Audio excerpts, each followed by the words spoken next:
오늘 이 아침에 우리에게 주시는 하나님 말씀 빌립보서 2장 12절과 13절입니다.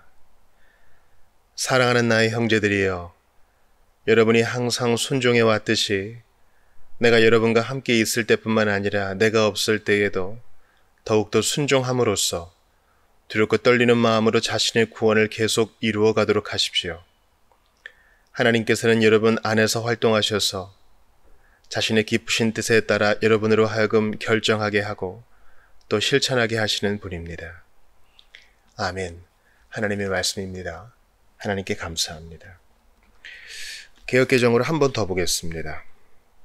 그러므로 나의 사랑하는 자들아, 너희가 나 있을 때뿐 아니라 더욱 지금 나 없을 때에도 항상 복종하여 두렵고 떨림으로 너희 구원을 이루라.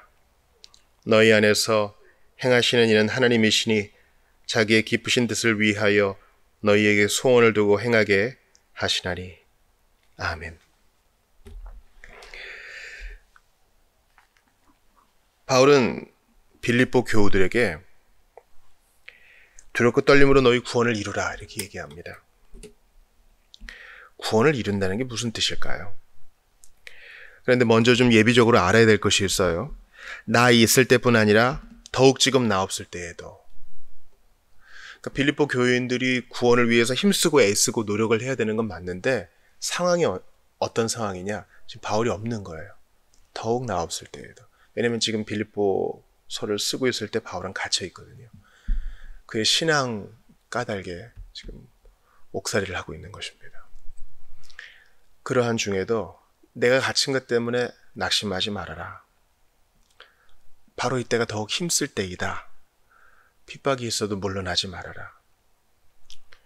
또한 오늘날 우리의 상황이 비춰보면 어떻습니까? 자만하지 말아라. 안주하지 말아라. 세상과 타협하지 말아라. 계속 구원을 이루어가라.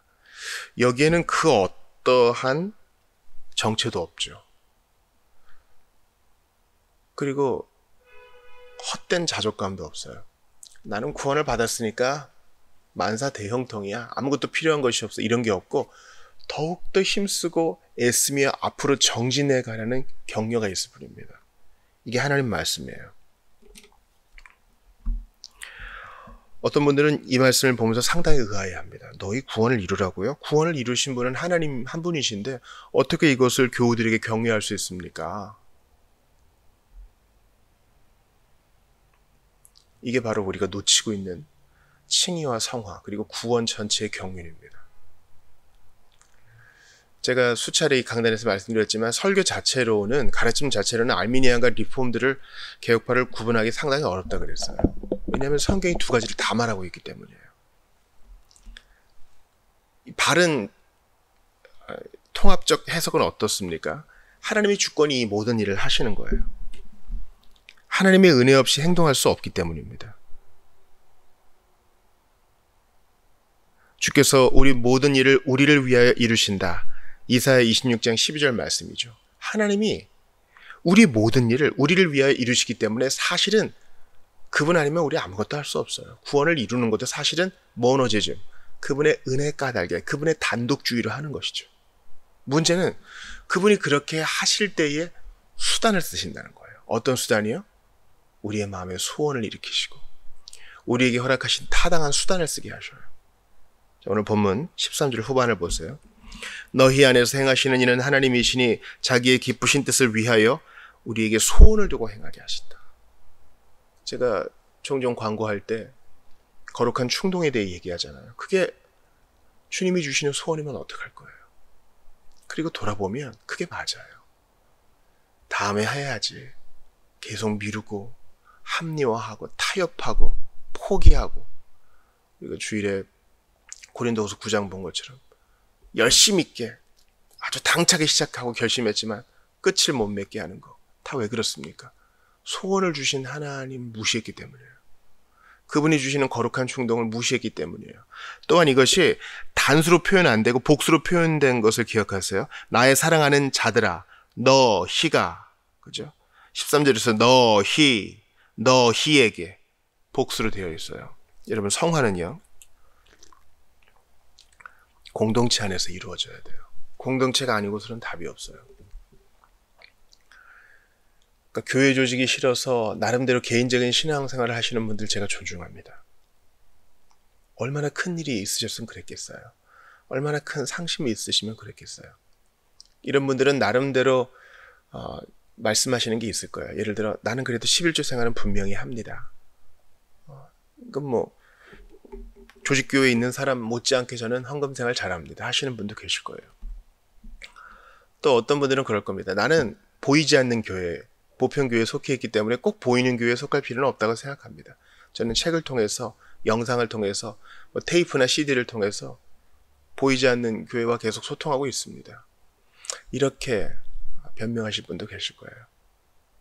또 어떤 분은 나는 그래도 가견교회에 속했을 때보다 더 열심히 기도하고 있어요. 기도 생활, 사실은 이제 보이는 교회 기도에 참석하면은 여러 가지로 눈치 보는 게 많고 비교하고 이런 것도 많은데 전 개인적으로 골방 기도하니까 참 좋아요. 계속 이렇게 신앙생활을 하려 합니다. 그러니까 온라인으로 헌금 생활하고 온라인으로 후원도 하고 개인적으로 경건생활을 하는 거예요. 근데 신약성경은 여기에 대해서 그 어떤 타협도 없어요. 너희로 모이지 않으면 안 된다는 겁니다. 여기서 이 너희라는 건요, 둘 이상의 공동체이기 때문에 그리스도인 공동체는 상당히 폭이 넓어요. 상당히 우리가 폭넓게 수용해야 돼요. 왜냐하면 이슬람권이나 공산주의권에서 2명이 모이는 교회도 있을 거 아니에요. 엄마와 자녀, 또 남편과 아내, 형제 자매, 아주 소수의 2명 이상의 공동체가 있을 거란 말이죠. 그러니까 수만 명이 모이는 대형교회나 단 2명이 모이는 가정교회나 다 너희예요. 그러니까 어찌됐거나 형제자매 간의 관계를 가지셔야 돼요. 그래야 우리 성화가 더욱더 힘을 받아요. 사실 혼자 사는 신앙생활을 하시겠다는 분 한번 자신의 동기를 점검해 보세요. 내가 혹시 편하려고 하는 거 아닌가? 상처 안 받으려고 하는 거 아닌가? 문제를 안 익히려고, 또 문제가 일어나는 것을 보기 싫어서, 꼴보기 싫어서 그런 거 아닌가?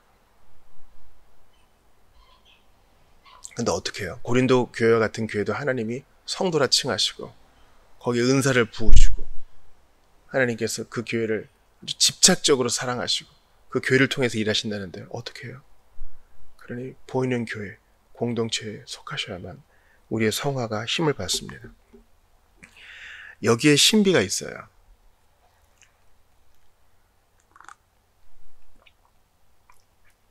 하나님의 은혜의 신비가 있고 또한 주께서 우리가 가지고 있는 이 수단을 사용하시는 신비가 있는 것입니다. 우리 안에는 공로가 없죠. 우리는 현재 지금까지 내가 되어진 것에 대해서 자랑할 것도 없어요. 권리도 없습니다. 그것을 받을 자격이 있는 것처럼 가장해서도 안 됩니다. 우리를 향한 하나님의 선한 뜻 때문에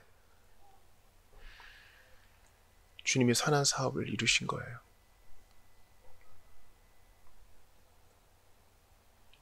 그럼에도 불구하고 주님은 우리에게 움직여라 말씀하십니다. 제가 이 부분을 가지고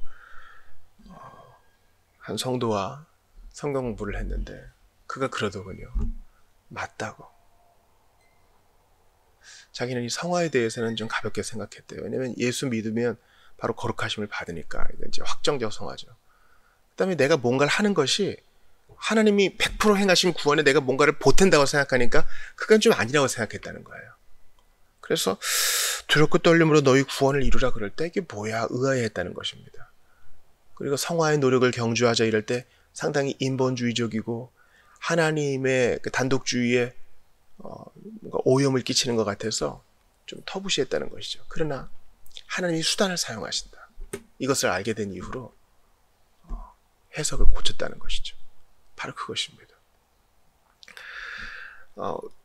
우리가 문명 이래로 가장 탁월한 부흥사라고 하는 조지 위필드는요. 본래 그가 메서디스트였어요. 우리말로는 감리교도라고 번역되는데 그가 영국에서 회심하고 하나님의 은혜를 전할 때 그가 진짜 캘비니스틱 메서디스트, 칼빈주의적 개혁파 메서디스트였습니다. 메서디스트란 말은 구원을 이루기 위하여 두렵고 떨림으로 우리 구원을 위하여 모든 수단, 합당한 수단을 다 동원한다는 거예요.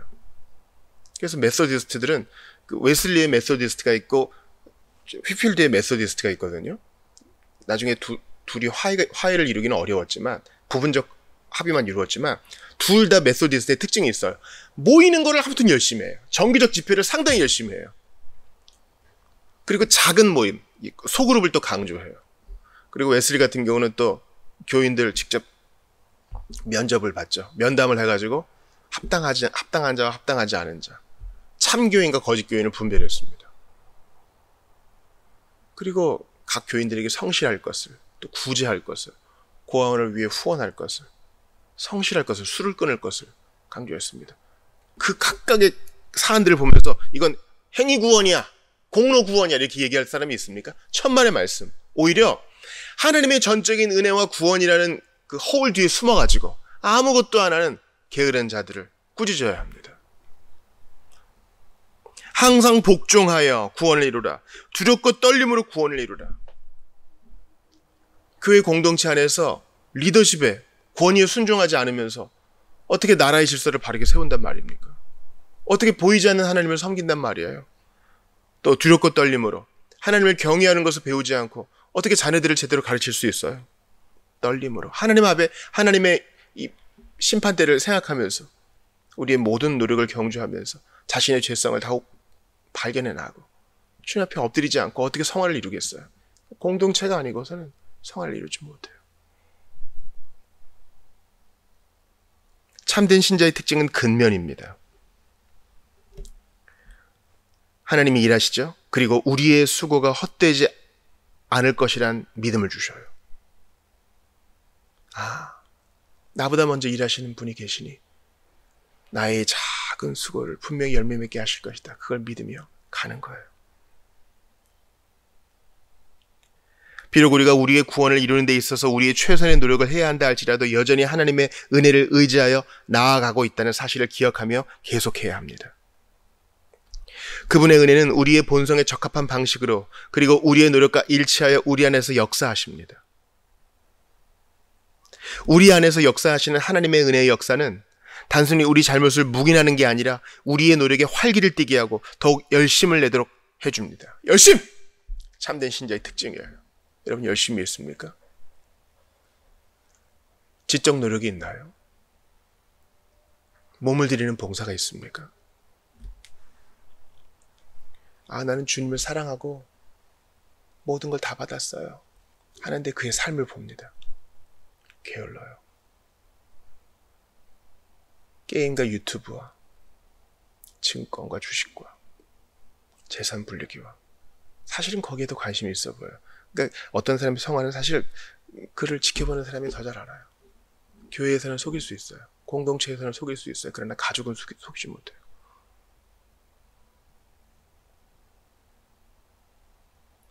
바울은 경고합니다. 너희 안에서 하나님이 역사하신다 해놓고서 태만과 부주의에 의해 하나님을 소홀히 여기지 말아라. 너희의 노력을 헛되게 하지 않으시는 하나님을 믿고 나아가라. 그리고 일하라. 말씀합니다. 우리 안에서 행하시는 하나님이 선한 소원을 주시는데 그 소원을 우리가 억누르지는 않았습니까? 이게 바로 주일에 우리가 봤던 성경적 권면의 주요 대지예요. 성경적 권면은 지적 접근이라 그랬죠. 즉 말씀으로 인한 진리의 접근이라 그랬어요. 무조건 감정에 호소하거나 또 의지에 호소하는 게 아닙니다. 울리거나 웃기거나 이렇게 움직이게 하는 게 아니에요. 또 집사가 돼가지고 이렇게 의지에 강압하는 것도 아닙니다. 하나님의 진리가 앞서가요. 그 진리가 일단 우리를 감동시켜요. 즉 진리가 일하세요. 성령께서 이 진리로 말미암아 일하세요. 그래서 우리 안에서 일하시는 하나님께서 우리에게 소원을 주세요. 진리는 먼저 우리를 깨닫게 하고 우리에게 소원을 줘요. 더 깊이 들어가면 정서를 건드리는 거죠. 거기에 순종하셔야 돼요. 하나님이 우리를 로봇처럼 대하지 않으시고 우리를 겁박해서 일하게 하지 않으시고 우리를 한순간 황홀경에 빠뜨리셔서 일하게 하지 않으세요. 하나님의 일하시는 방식은 간접적이에요. 진리를 통한. 하나님이 우리 안에서 일하신다. 우리 안에서 행하신다. 우리 안에 소원을 일으키신다. 이 분명한 사실인데 그 소원을 자꾸 억눌러. 그리고 세상 소원, 세상 정욕이 그냥 질질 끌려다니다가 나중에 시간과 힘과 정욕을 허비한 걸 알아요. 물질도 허비한 걸 알아요. 여러분, 그리고 눈을 떠야 돼요. 신자 여러분, 형제자매 여러분, 눈을 떠야 돼요. 교회요, 눈을 떠야 됩니다. 하나님께서, 우리 안에 일하시는 하나님께서, 우리가 진정으로 회심했다면 우리 안에서 하나님이 분명히 일하시는데 너희 안에서 일하시는 하나님이 우리에게 선한 소원을 주시는데 그걸 자꾸 억누르면 되겠어요? 이건 신자 각 개인뿐만 아니라 교회도 마찬가지예요. 하나님이 선한 사업이 있는데 진리에 의해서 감동받을 때는 합시다 했다가 나중에 주판을 튕겨요. 자기 이익을 먼저 고려하면서 아예 하지 맙시다. 안전한 걸로 합시다. 뭔가 해가지고 망치느니 아무것도 안 하는 게 더 안전하지 않겠습니까? 교회 안에서 그러면 안 된다는 겁니다. 신자 각 개인도 마찬가지죠. 오늘 성령님이 충동 주실 거예요. 하나님 말씀에 대한 마음 주실 때 성경 펴셔요. 지체에 대한 마음 주실 때 전화하고 찾아가세요. 선교에 대한 마음 주실 때 지도 펴고 기도하세요. 구제에 대한 마음 주실 때 이체하세요. 그 소원에 합당하게 행하면서 우리는 두렵고 떨림으로 구원을 이루어가며 성화되어 가는 거예요. 예수 믿은 지 수십 년이 지났는데 왜 아직까지 제자리에서 맴돕니까? 그 선한 소원을 억눌렀기 때문이에요. 무시했기 때문이에요. 다른 소원 쫓아갔기 때문이에요. 뉴스 보고 TV 보고 해양 사람들과 똑같이 살면서 세상의 소원, 내 육신의 소원대로 살았기 때문에 하나님이 주시는 선한 소원이 계속 질식하게 되는 겁니다. 그러므로 눈을 뜨세요. 하나님이 우리 안에서 일하세요. 우리 안에서 선한 소원을 주세요. 내가 하고 싶은 게 다 선한 소원은 아니에요. 내가 하고자 하는 악한 소원도 있죠. 세상과 마귀와 육신이 주는 악한 소원도 있어요. 그걸 잘 분별하셔야 돼요. 성령이 주시는 그 깨끗하고 선한 소원을 받으세요. 그게 힘들 수 있어요. 그러나 그것은 진리로 말미암은 소원이기 때문에 결국 후회하심이 없는 소원입니다. 그 소원을 이루어 가십시오. 그 소원이 100% 정결하고 100% 순전하고 100% 흠이 없고 그걸 바라지 마세요. 그게 주 안에 합당하다고 생각되다면 오늘도 믿음으로 앞서가세요. 행하여 가십시오. 성령께서 여러분 안에서 일하십니다. 그 소원을 받들어 순종해 나가는 여러분 되시기를 주의 이름으로 축원합니다. 항상 복종하고 두렵고 떨림으로 우리의 구원을 이루어 갑시다. 마지막 심판대 앞에서 주께서 너 무엇했느냐? 내가 너에게 소원 주고 수단도 주었는데 모든 필요한 걸 다 주었는데 너는 그 소원대로 행하였느냐 물어보실 겁니다. 그때 부끄러움 없이 주님을 아련할 수 있도록 주님을 바라볼 수 있도록 오늘도 주께 한 걸음 한 걸음씩 선한 소원에 순종해 나가는 여러분 되시기를 주의 이름으로 축원합니다.